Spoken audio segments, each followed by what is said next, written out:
A day in the life sa seaman's wife na 13 years nang naka-LDR, 6 years ng collection specialist, at 3 years ng content creator na hindi tumitigil hanggat hindi tayo mayaman talaga, anak baka. Chares.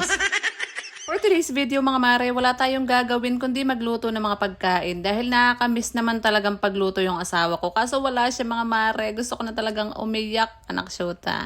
Napaka-OA.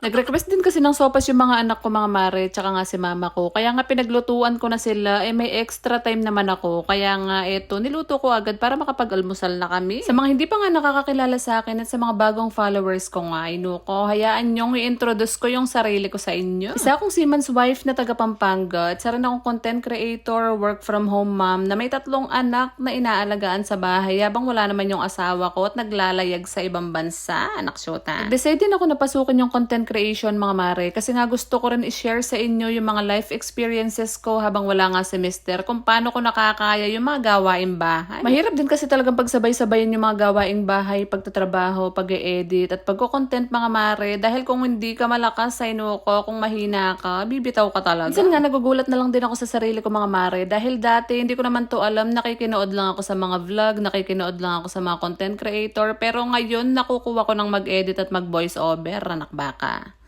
Chares.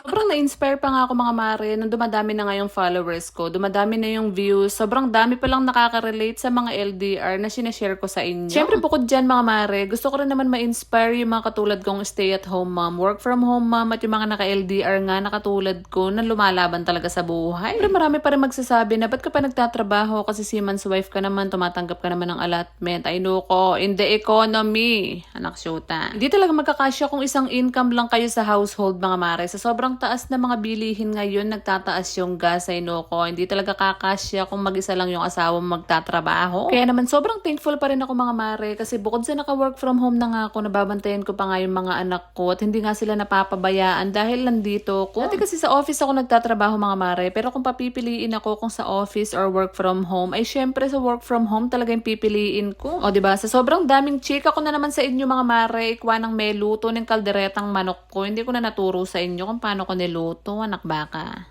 Chares. Ito talagang pinakagustong gusto kong ginagawa mga mare pag naka-stay at home mom ako or work from home mom, yung pagluluto nga sa mga anak ko dahil bukod nga sa masasarap na kaming mga kapampangan, ay masasarap din naman kaming magluto. Chares.